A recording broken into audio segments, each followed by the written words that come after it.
Aloof roommate is physically linked to my water cup. I twist the cap and he groans. I take a sip and he licks his lips. But when I poured bubble tea into it and took a few hard pulls on the straw, he lunged at me and snatched the cup away. Don't suck. My cheap plastic water bottle hit the dorm floor and shattered. Great. My roommate, Sebastian, slid a drawer open and pulled out a cup. Here, take this. It was a glass tumbler. High quality stuff. It had these transparent purple lavender flowers swirling around the glass. The lid had a small, tight silicone hole tailored for a straw. It looked brand new. Pristine. I was honestly a little shook. Thanks, man. He avoided my eyes, turning his back to me to focus on his gaming rig.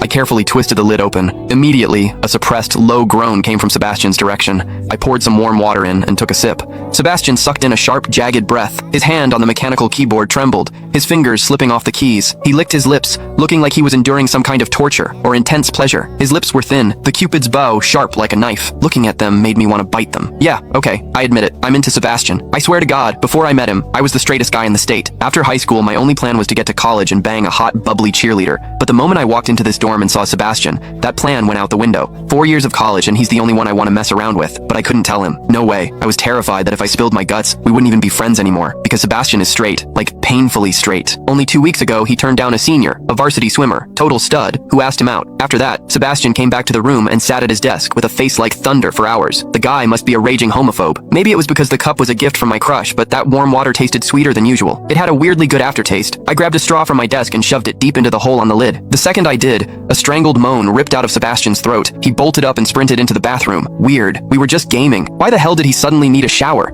He didn't even grab a change of clothes or a towel. My hearing has always been too good for my own good. Through the thin bathroom door, I heard whimpery, muffled sounds. Soft, hot, suppressed. As a dude, I knew exactly what that sound was. He was jerking off. When I get horny, I usually wait until lights out and hide under the covers like a rat. But Sebastian, it's the middle of the damn day and he just goes for it? Talk about high testosterone. Sebastian is gorgeous. He's got that cold, don't touch me vibe, but his eyes are sharp, almost like a fox. He looks like a priest who's secretly a sinner, tempting as hell. I've heard people say his smile is killer, but I've never actually seen it. Sitting there, I couldn't help but picture what was happening behind that door. That aloof, icy face flushed with heat, his lean, muscular body, the veins popping on the back of his hand as he gripped himself. Does he keep that cold expression even when he's beating his meat? My thoughts were getting way too dirty. My face felt hot. After a long time, I heard a final, guttural grunt from the bathroom. The door clicked open, and Sebastian walked out. His face was bright red, a sheen of sweat glistening on his forehead. There was a visible tooth mark on his lower lip where he'd bitten down too hard. He walked straight to his wardrobe, grabbed fresh clothes, and went right back into the bathroom. Then the shower turned on. Okay, now he was actually cleaning up. The mental image of him panting in there made my throat dry. I grabbed the glass tumbler again and chugged a few large gulps. The water in the bathroom stopped, then started again. It took him forever to come out. When he finally did, he looked at me with this weird, resentful glare. Strange. Was I imagining things? Sebastian sat back down to game, and I poured myself another refill. I wasn't really thirsty anymore, but I began— Click the link on the homepage to watch the full follow-up for free.